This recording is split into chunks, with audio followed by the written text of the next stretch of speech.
नमस्कार, मैं रीता उपाध्याय प्रयागराज से आपको समृद्ध कथा @प्रयागराज के माध्यम से कहानियाँ सुनाती हूँ। आज मैं कुबेर जी की कथा आपको सुना रही हूँ।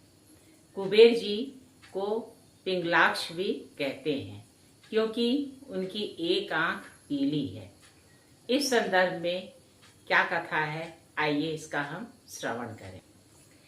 प्राचीन समय के कापिल्य नगर में यज्ञदत्त नाम का एक धर्मात्मा रहता था।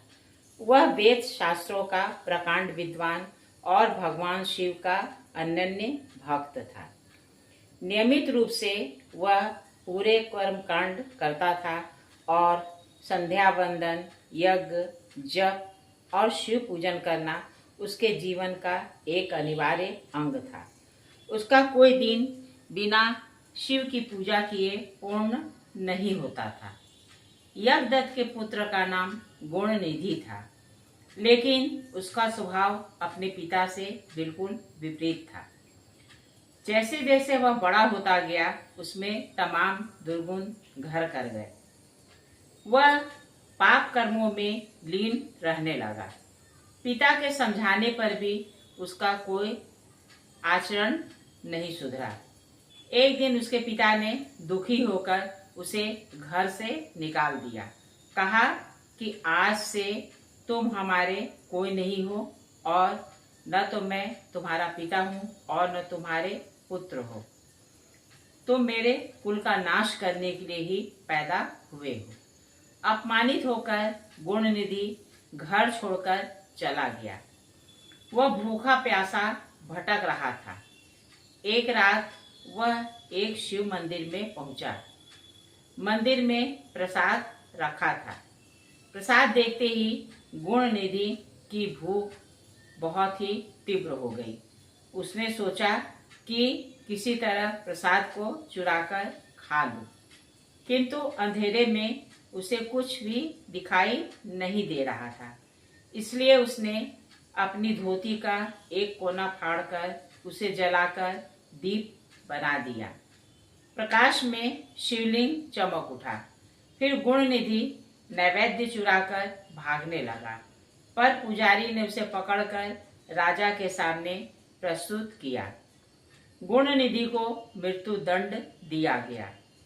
मृत्यु दंड के पश्चात यमदूत उसकी आत्मा को लेने आए तो भगवान शिव के गण प्रकट हुए और बोले, यह व्यक्ति यद्यपि पापी था, परंतु शिवलिंग के सामने दीप जलाया था। यह अब शिवलोक का अधिकारी है। शिवगणों के सामने परास्त होकर यमदूत लौट आए। गुणनिधि की आत्मा को शिवलोक ले गए। शिवलोक में अनेक सुख भोगने के बाद गुणनिधि का कलिंगराज अरिंदम के घर में जन्म हुआ।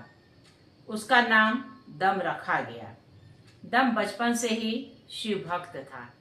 वह बाल सखाओं के साथ खेलते खेलते भी शिव का नाम जपता और उनके भजन गाता था। दम युवा हुआ तो उसके पिता स्वर्ग सिधार गए और वह राज्य का शासक बन गया। राजा बनकर भी उसने शिव भक्ति को ही अपना धर्म बना लिया। राजा दम ने एक आदेश जारी किया, मेरे राज्य में जितने भी गांव हैं, वहां के प्रत्येक शिवालय में प्रतिदिन दीप जलाया जाए। यह सभी ग्रामवासियों के लिए अनिवार्य होगा।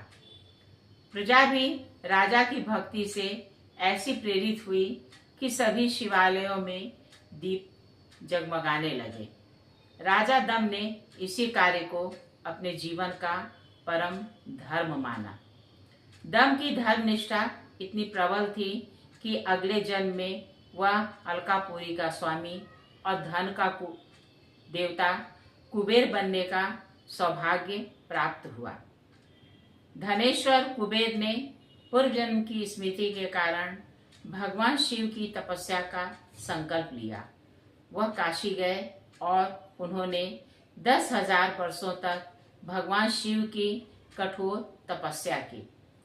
उसका शरीर सूखकर हड्डियों का ढांचा रह गया। तब भगवान शिव माता पार्वती के साथ कुबेर के समक्ष प्रकट हुए। शिव ने प्रेम पूर्वक कुबेर से कहा, वत्स, तुमने कठोर तप किया है, जो चाहे वर मांगो। कुबेर ने नेत्र खोले, लेकिन शिव के तेज से उसकी दृष्टि धुंधली हो गई।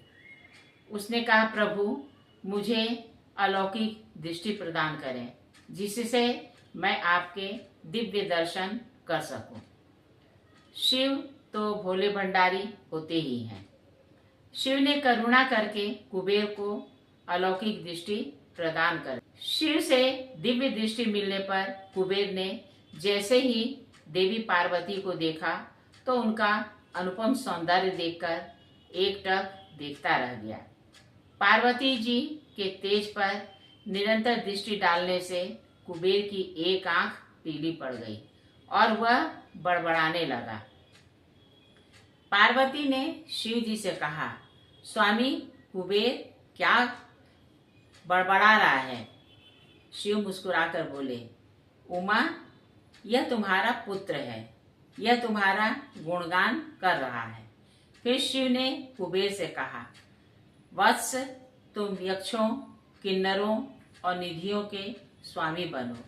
मेरी मैत्री तुम्हारे साथ रहेगी। देवी पार्वती को प्रणाम करो, ये तुम्हारी माता हैं। पार्वती ने भी कहा, मेरी रूप संपदा को निरंतर देखने के कारण तुम्हारी एक आंख पीली हो गई, इसलिए तुम्हारा नाम पिंगलाक्ष होगा।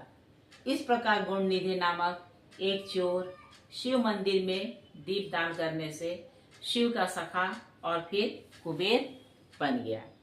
कहिए मेरे श्रद्धालु श्रोताओं, आपको शिव भक्त की कहानी कैसी लगी? अगर अच्छी लगी तो कृपया इसे लाइक और सब्सक्राइब कीजिएगा। नमस्कार।